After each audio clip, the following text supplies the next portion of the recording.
L తన ఫేస్ని వాళ్ళకి రివీల్ చేస్తాడు.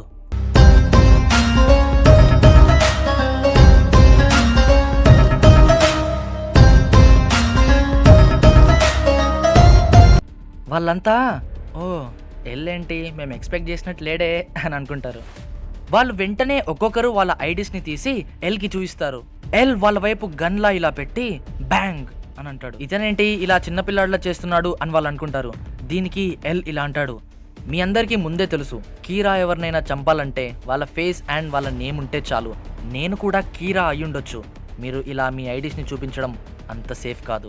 ఆ టీంలో ఒక అతను ఇలా అంటాడు, చీఫ్ ఇతనికి ఎలా తెలుసు ఆ కీరాకి నేమ్ కూడా కావాలని? మనకు అసలు ఎక్కడ తెలియలేదు కదా అని అంటే దీనికి చీఫ్ ఇలా ఆన్సర్ ఇస్తాడు, ఇప్పటి వరకు మన పోలీస్ వాళ్ళు క్రిమినల్స్ యొక్క ఒరిజినల్ నేమ్స్ని పబ్లిష్ చేస్తేనే ఆ క్రిమినల్స్ చనిపోయారు, అంతేకాని ఫేక్ నేమ్స్ పబ్లిష్ చేస్తే ఆ క్రిమినల్స్ చనిపోలేదు అని. ఎల్ వాళ్ళతో ఉన్న ఎలక్ట్రానిక్ డివైజెస్ అన్నిటినీ అక్కడ ఉన్న టేబుల్ మీద పెట్టి లోపలికి రమ్మంటాడు. వాళ్ళలో ఒకతను, ఏంటి ఎల్ నువ్వు మమ్మల్ని అనుమానిస్తున్నావా? మేమేమైనా నువ్వు చెప్పే ఇన్ఫర్మేషన్ని లీక్ చేస్తామనుకుంటున్నావా అని అంటే దానికి చీఫ్ తను చెప్పేది కూడా కరెక్టే, అక్కడ పెట్టేసి లోపలికి వెళ్దాం పదా అని అందరూ లోపలికి వెళ్తారు. ఎల్ టీ పోసుకొని తాగుతుంటాడు.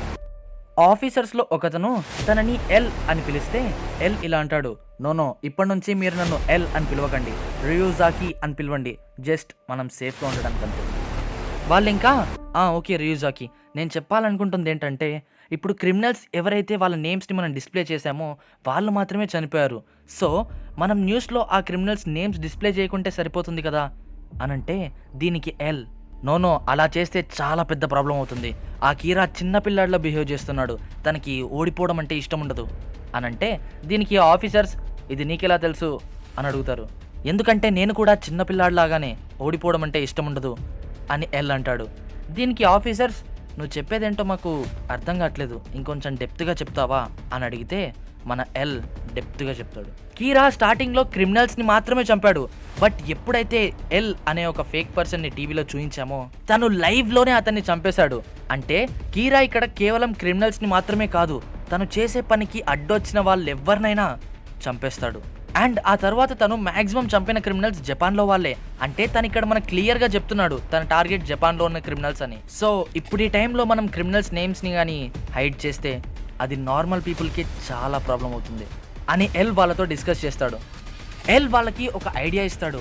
అదేంటంటే ఇప్పుడు ఈ కీరా కేస్ని ఇన్వెస్టిగేట్ చేయడానికి 1500 FBI ఏజెంట్స్ జపాన్కి వస్తున్నాడు అనే ఒక న్యూస్ని స్ప్రెడ్ చేద్దాం. 1500 FBI ఏజెంట్స్ అంటే అది నార్మల్ విషయం కాదు.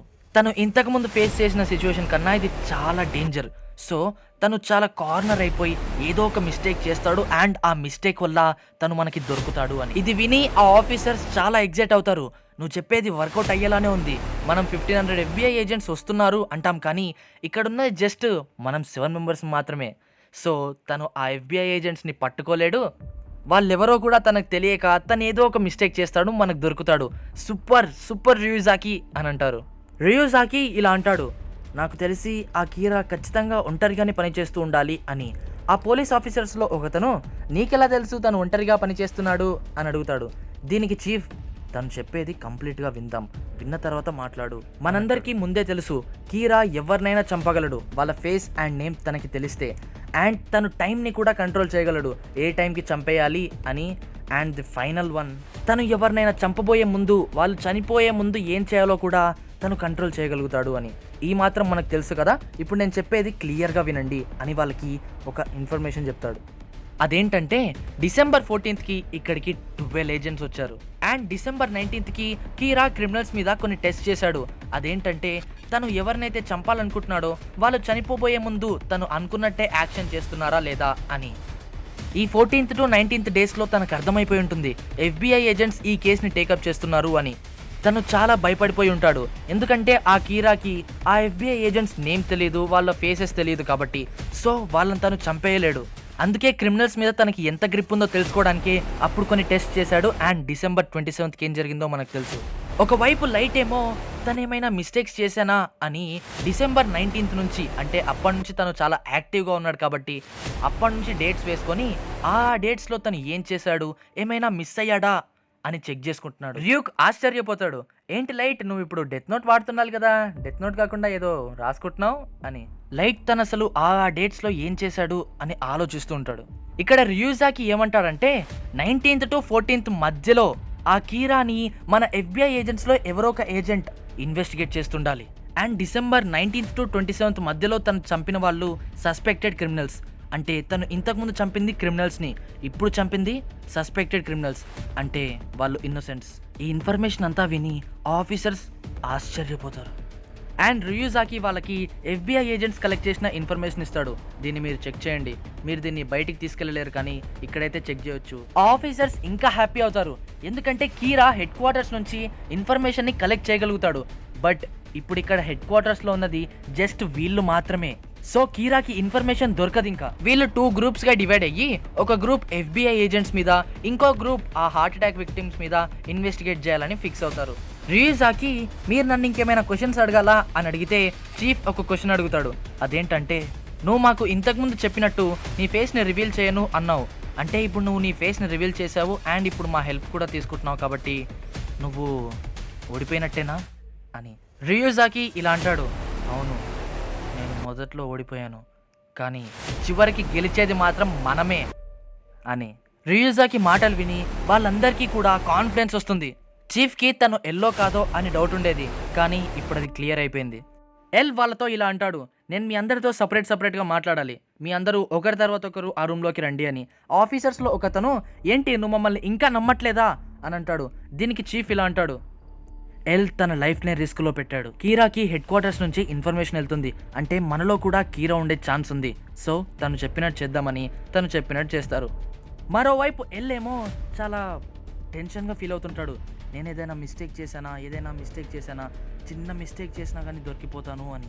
ఒక్క క్లూ దొరకాలి అని ఎల్ అనుకుంటుంటే ఒక్క క్లూ కూడా దొరకొద్దు అని లైట్ అనుకుంటున్నాడు. రేపెన్బర్గ్ వాళ్ళ వైఫ్ చాలా ఫీల్ అవుతుంటుంది, తను ఈ కేసుని ఇన్వెస్టిగేట్ చేయాలని ఫిక్స్ అవుతుంది. ఆ బస్ జాకింగ్ సిచ్యువేషన్ అప్పుడే లైట్ కొంచెం తొందరపడ్డానేమో అని ఆలోచిస్తుంటాడు. నెక్స్ట్ డే లైట్ వాళ్ళ మామ్, మీ నాన్నగారు లంచ్ బాక్స్ మర్చిపోయారు, తీసుకెళ్లి ఇచ్చిరా అని తన డాటర్తో చెప్తుంది. తన డాటర్, నేను వెళ్ళనమ్మా, నాకు వెళ్ళాలనిపించట్లేదు అని అంటుంది. లైట్ తను వెళ్తానమ్మా అని చెప్పి తన రూమ్లోకి వచ్చి తన డెత్ నోట్లో ఒక పేపర్ తీసుకుంటాడు. ఇప్పుడు నువ్వెవరినైనా చంపబోతున్నావా అని ర్యూక్ అడిగితే లైట్ దీనికి, లేదు నేను ఎవరిని చంపాలనుకోవట్లేదు, జస్ట్ సేఫ్టీ కోసం యూజ్ వస్తుందేమో అని తీసుకెళ్తున్నా, నేను ఎప్పుడూ తీసుకెళ్తున్నా అని అంటాడు. మరోవైపు రేపెన్బర్గ్ వాళ్ళ వైఫ్ పోలీస్ హెడ్ క్వార్టర్స్కి బయలుదేరుతుంది.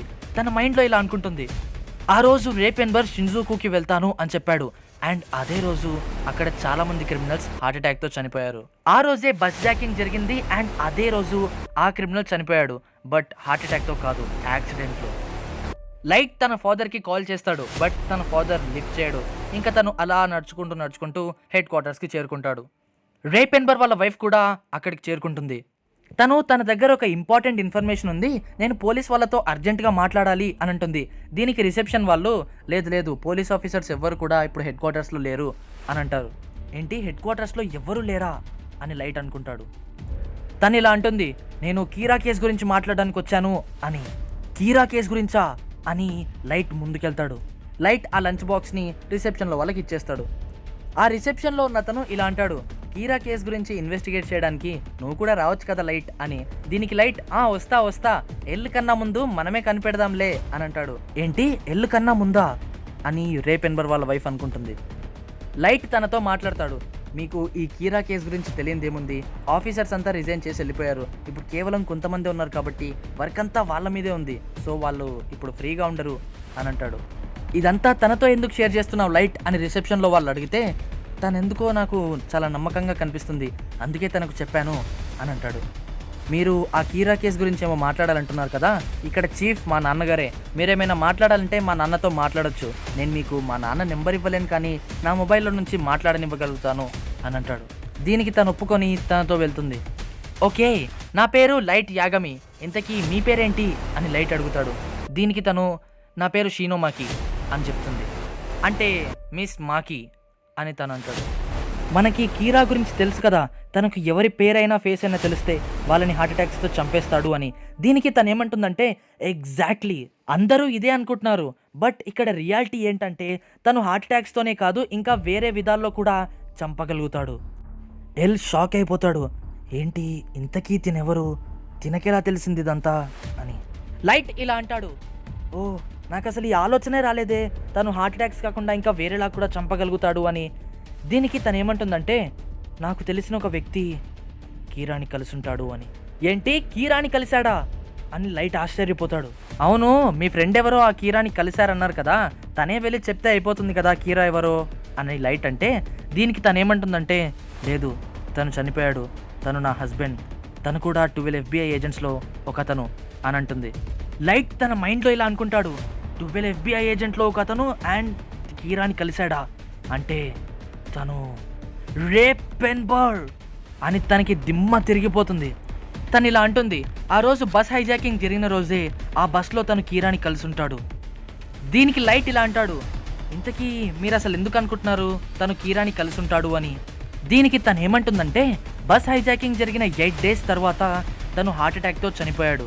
ఆ క్రిమినల్ కూడా 2 days బ్యాక్ క్రైమ్ చేశాడు. క్రైమ్ చేసిన 2 daysకి తను చనిపోయాడు యాక్సిడెంట్లో. రెండు వేరే వేరే ఇన్సిడెంట్సే అనుకో, బట్ ఆ కీరా ప్లాన్ చేసుంటాడు. ఆ బస్లో తను ఎలాగైనా రే పెన్బర్గ్తో ఆ FBI ఏజెంట్స్కి సంబంధించిన డీటెయిల్స్ కలెక్ట్ చేద్దాం అనుకుని ఉంటాడు. అవి కలెక్ట్ చేసి తనకి అడ్డుగా ఉన్న FBI ఏజెంట్స్ అందరినీ చంపేయాలనుకుని ఉంటాడు. అండ్ అప్పుడే ఆ బస్ జాకర్ కూడా యాక్సిడెంట్లో చనిపోయాడు. దీన్ని బట్టి మనకు అర్థమవుతుంది, ఆ కీరా కేవలం హార్ట్ అటాక్స్తోనే కాదు, తను వేరే విధాల్లో కూడా చంపగలుగుతాడు అని. దీనికి లైట్ ఇలా అంటాడు, అంటే ఆ బస్ జాకర్ హార్ట్ అటాక్తో కాకుండా యాక్సిడెంట్లో చనిపోయాడు కాబట్టి కీరా వేరే విధాల్లో కూడా చంపగలుగుతాడు అని మీరు అనుకుంటున్నారా అని అడుగుతాడు. దీనికి తను అవును అని అంటుంది. మీరు చాలా రాంగ్ డైరెక్షన్లో ఆలోచిస్తున్నారేమో అని లైట్ అంటాడు. దీనికి తను ఇలా అంటుంది, నేను కూడా స్టార్టింగ్లో ఆ బస్ హైజాకర్ గురించి ఆలోచించలేదు, బట్ మా ఫియాన్సీ రిలాక్స్ అయిన తర్వాత నేను తనని అడిగాను. తను పేరు మెన్షన్ చేయలేదు, కానీ తను బస్లో ఎవరికో తన FBI ఐడిని చూపించాల్సిన సిచ్యువేషన్ వచ్చిందంట. తను FBI ఏజెంట్ కాబట్టి తను చేయాల్సిన పని చాలా సీక్రెట్గా చేయాలి. తన ఐడిని ఎవ్వరికీ చూపించొద్దు. ఆ రోజు తన ఐడిని తను ఎవరికైతే చూపించాడో తన వల్లే ఇప్పుడు ఇంతమంది FBI ఏజెంట్స్ చనిపోయారు అండ్ తనే కీరా అయి ఉంటాడు అని తను అంటుంది. ర్యూక్ తన మైండ్లో ఇలా అనుకుంటాడు, బహుశా లైట్ నిన్నటి నుంచి బాధపడుతుంది దీని గురించేనేమో, తను హార్ట్ అటాక్సే కాకుండా వేరే రకాలుగా కూడా క్రిమినల్స్ని చంపగలుగుతాడు అనే విషయం ఎవరికైనా తెలుస్తుందేమో అని బాధపడుతున్నాడు. ఇప్పుడు ఈ విషయం తనకి తెలిసిపోయింది. లైట్ ఇలా అంటాడు, బహుశా మీరు చెప్పేది కూడా కరెక్ట్ అయి ఉండొచ్చు, మీరు ఈ విషయాన్ని ఇంకా ఎవరితో చెప్పలేదు కదా అని అడిగితే తను కూడా అవును, ఈ విషయాన్ని నేను ఇంకా ఎవరికి చెప్పలేదు అని అంటుంది. మీ డిటెక్టివ్ స్కిల్స్ చాలా ఎక్సలెంట్గా ఉన్నాయి. మీ హస్బెండ్ని ఆ కీరా చంపేసినందుకు మీరు రివెంజ్ తీర్చుకోవాలనుకుంటున్నారు. మీ థియరీ కానీ పోలీస్ వాళ్ళు వింటే ఆ కీరాని ఇంకా త్వరగా పట్టుకోవచ్చు అని లైట్ అంటాడు. దీనికి తను అవును, నువ్వు చెప్పేది కరెక్టే అని అంటుంది. లైట్ తన మైండ్లో ఇలా అనుకుంటాడు, నేను ఏదైతే జరగొద్దనుకున్నానో అదే జరిగింది. తిను ఇంత కరెక్ట్గా ఎలా కనిపెట్టింది? తిను ఈ విషయం పోలీస్ వాళ్ళకి గనక చెప్పింటే నేను దొరికిపోయేవాడిని. అయినా నా వైపు గాడ్ ఆఫ్ డెత్ ఉన్నాడు, సో నేను దొరకను అని అనుకుంది.